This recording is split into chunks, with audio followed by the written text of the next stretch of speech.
বন্ধুরা, তোমরা সবাই কেমন আছো? অবশ্যই সবাই খুবই ভালো আছো। আমি আজকে আসছিলাম, সবাই জানো আমার ইউটিউব চ্যানেল আছে। আমি আসছিলাম আমার কিছু ডিজের মিউজিক সামান আসবে শিবে।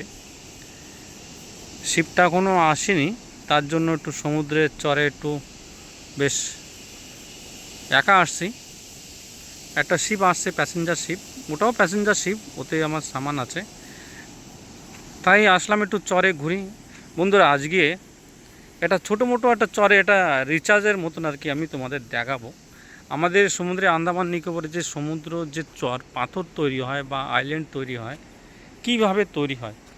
এ দেখো, এই যে পাথর, এই পাথরের ভিতরে যত আমাদের কোরাল মানে শামুক, যেসব এইসব সাগরের ফেনা এই দিয়ে তৈরি হয়, এই এই তৈরি হয় এইগুলো। দেখো, এর ভিতরে দেখা যায় পাথর কড়ি সব মিক্স আছে পাথরের মধ্যে।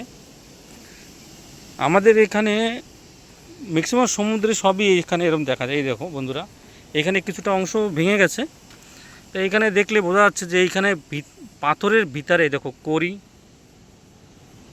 কড়ি পাথরের টুকরো, বালু, যেরকম আমরা সিমেন্ট দিয়ে ঢালাই করি ঠিক সেরকমভাবে তৈরি হয়েছে। এরকমভাবেই আইল্যান্ডটা তৈরি আমাদের আন্দামান নিকোবর কি টোটালি এরকমভাবেই আইল্যান্ড তৈরি হয় মনে হয়। এই দেখুন, এই হালপাতে কিছু কিছু অংশ ভেঙে গেছে, ঠিক শক্ত এগুলো সব সব মিক্স, সব হয়ে গেছে, জয়েন্ট, এর সাথে জয়েন্ট করা। দেখুন, সব কোরাল, হয়তো সাগরের কোনো ফেনা রোম এসে এসে এগুলো জয়েন্ট হয়ে গেছে। এইভাবে আইল্যান্ড আমাদের এখানে খুবই সুন্দর বিচ।